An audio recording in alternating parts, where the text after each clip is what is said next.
I have given thousands, if not, well, thousands of PowerPoint presentations. I did it for the companies that I worked for, and then for 5 years, I did it for 5 different companies that I contracted with. And most of the time, I got very, very good results. And I learned the hard way how not to do a presentation. And most of the presentations that I see done in any ham radio venue, whether it be at Boxborough or a club or anywhere, they're long, they're convoluted, and the presenter is not talking to the audience. So here's some general tips. Plan your presentation carefully. Know your item, know your subject in and out. Be able to speak extemporaneously about that without the presentation on the screen. So you have to do research. You can't just sit there and read the thing.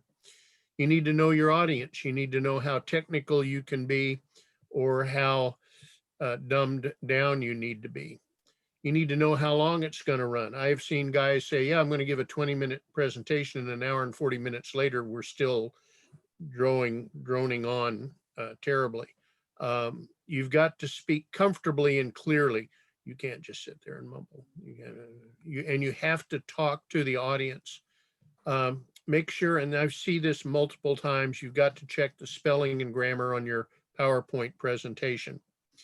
You should not read your presentation. Those are bullet points that will take you to your topic. You put on there, let's say you're learning how to solder, you're going to teach how to solder.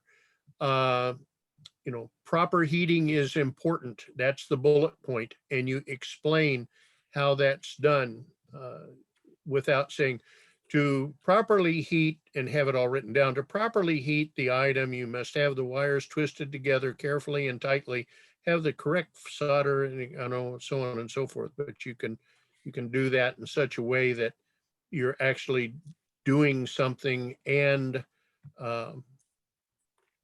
you're demonstrating and talking at the same time. Give an overview of what you're going to do when you start. Just an overview of the presentation.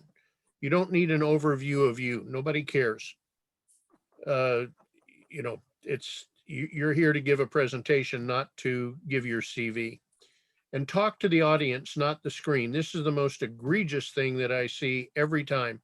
We set our computers up in such a way that we're at a desk, we're looking at the screen with our computer in front of us, and we're talking to the screen and the audience is behind us. No, turn your computer around so that the screen is facing you and you are facing the audience. You don't need to look at the screen at all. Don't do that. Talk to the audience, not the screen. The other thing that I see would be helpful if we learned the 10-20-30 rule. It's very simple. PowerPoint presentation should have 10 slides max. Unless it's a highly technical one, you could go to 20. No talk on PowerPoint should last more than 20 minutes, and it should contain fonts that are no smaller than 30 points. 30, and I'll show you the font on here right now is 18. So I'm going to bump that up to 30. And remember, the size of the screen on PowerPoint is fixed. So that's what you should see, so people can read it from all over. Your headlines might be bigger, they may be 48, but your general text should be 30 point, no smaller than that. And that'll make an effective presentation. There's a whole bunch of hints and tips. I'm going to have to move this out of the way so I can get to the scroll bar. Know your stuff. Don't do somebody else's presentation if you don't know what it's about. Learn more about it, practice it, and learn that. Write it out if it's a brand new presentation. Don't just kind of make the slides and then wing it. Actually write out a script.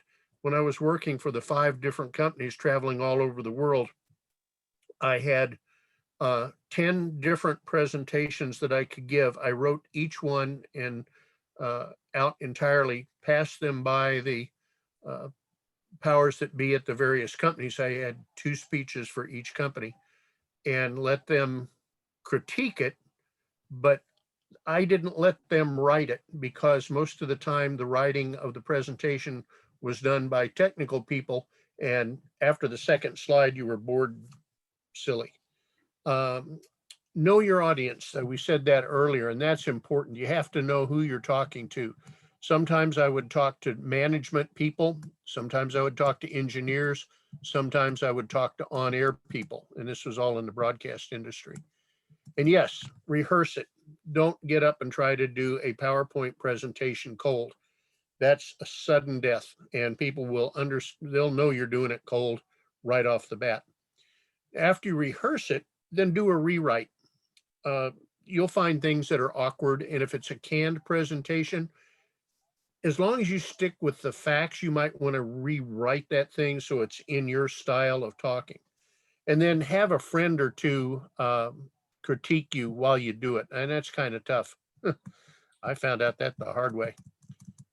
I had some people critique a couple of presentations I did one time, and man, I wanted to crawl out of the room. Keep the slides simple. Don't get elaborate. Don't get fancy. Don't use canned graphics type stuff. If you're going to use any graphics at all, make sure that they relate exactly to it. If you're doing a product presentation, make sure you've got good photos of the products. And then also, let's see, let's go down one more. Use accurate and relevant charts and graphs. I have seen many, many presentations where the charts and graphs are way out of date. They're not even based on the current technology, and they may be 2 generations back. When it says use high quality fresh templates, I make mine very simple. I just use the company's logo, their name, and then a header for each slide. And fonts is another thing. You've got to be aware that some fonts on the screen are harder to read than others. Frankly, this presentation here violates the basic rules of presenting, while a serif type font like this looks good in print, and you can read it when it's on a page. When you get it on a big screen, the little tails and feet on the letters start to blur out a little bit. So Helvetica or Arial or something that's a sans serif works very well. Don't get fancy on colors. Black and white works really well. You may use blue or something, but I've seen things that are so colorful you can't make heads or tails of it. And that's it, really. My most important thing to remember is keep it simple and speak directly to the audience screen. That is because you can't hear them. It's like, okay, guys, we're going to have a presentation tonight. We're going to talk about, who cares? So talk to me when you're doing a presentation. And if anybody has a presentation they would like to do and they would like to have it critiqued, I'll be happy to work with you. I'm easy on that account. And that's how simple and fast and easy this one was. Ta-da. Any questions?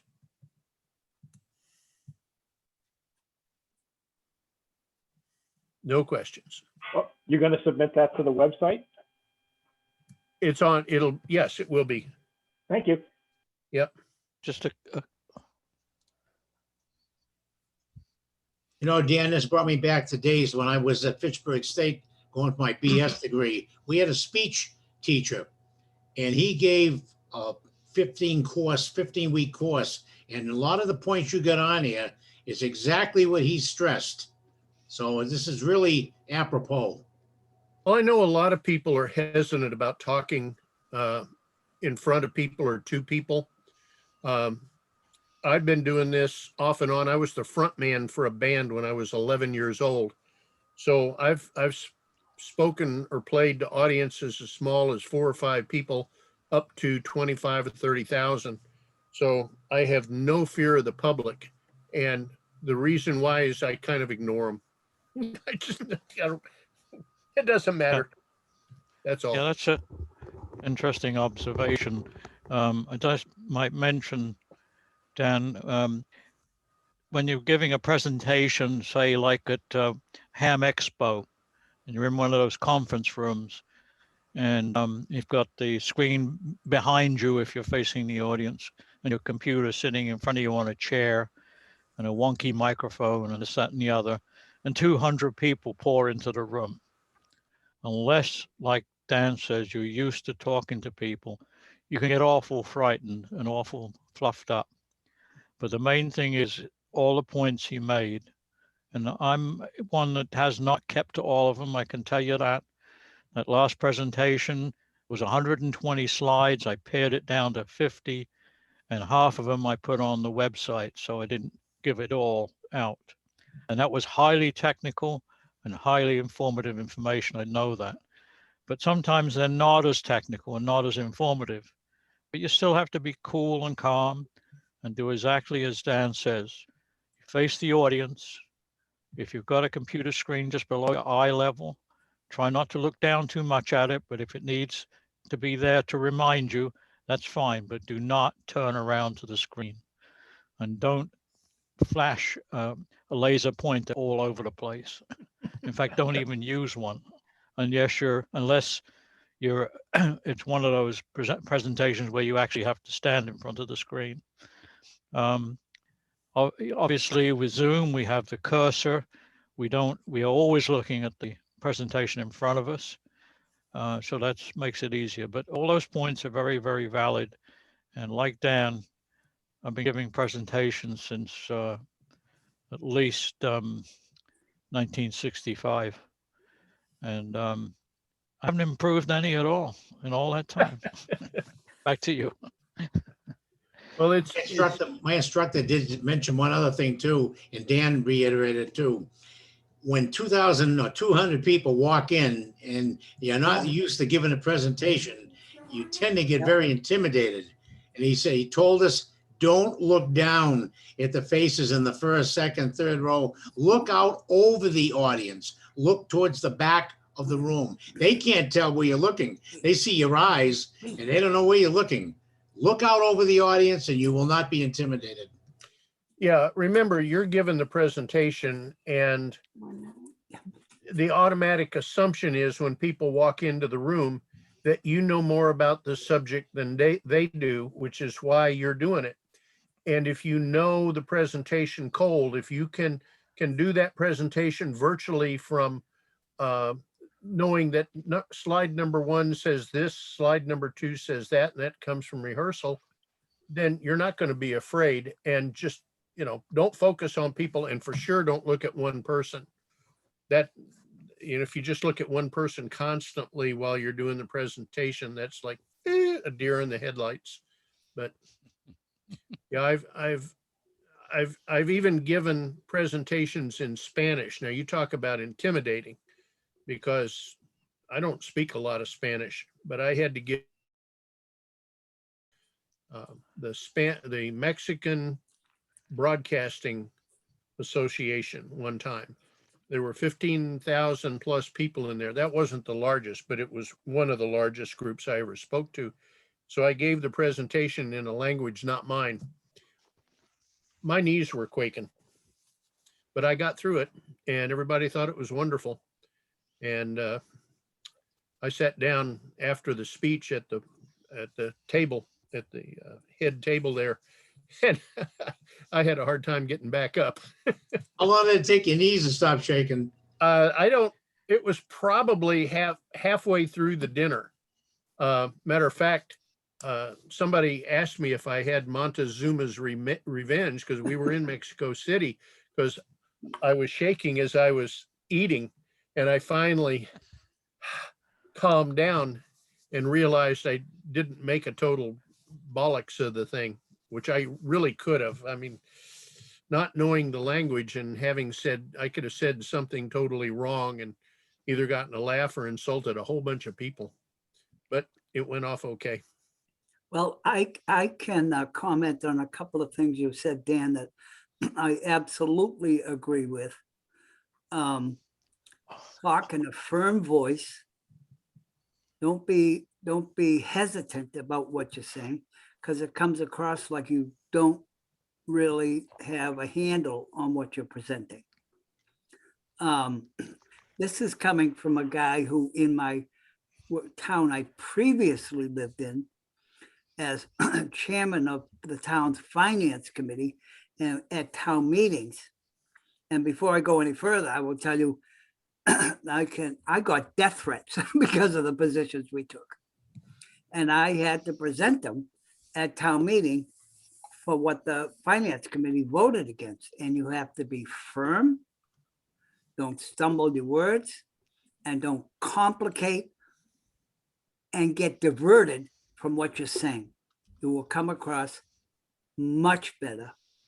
People will be tending to really listen to what you're saying.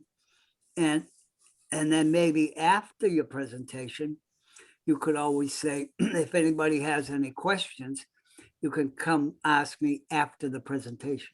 Yeah, and that's one of the things that you have to do is you have to get through the speech entirely and then ask for questions.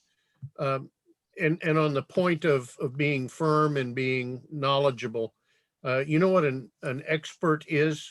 An expert is the out-of-town guy with the briefcase. Yeah. That's it. The expert is oh yeah, he came in from out of town. He knows that subject. Yeah. If you know I mean, I talked about, TV cameras that I had. I knew the presentation. I knew some of the basic electronics behind it.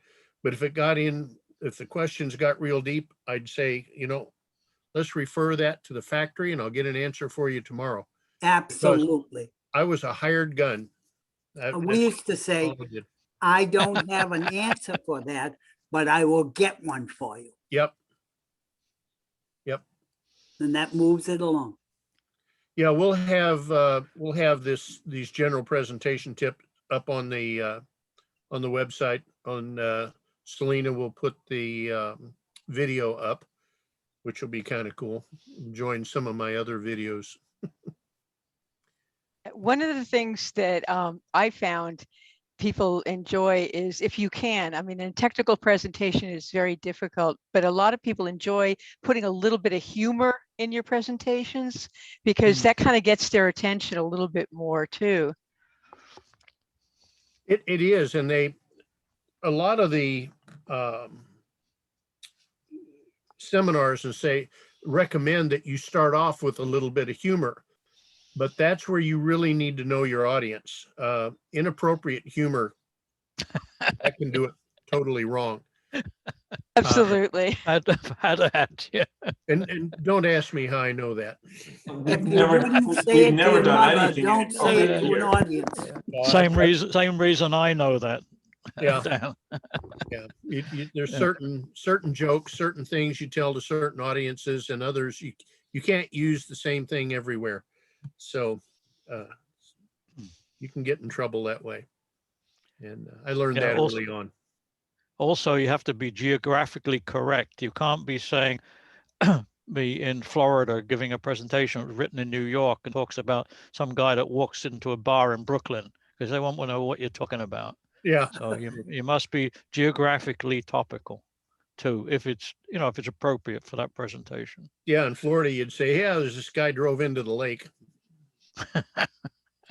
They do that all the time down there. Well, anyway, that's all I have. Very good. Thanks. Thank you very much. You're welcome. Dan? Now, Thank you, Dan. how do I get out of screen sharing? Stop share. There we go. Okay, that was easy.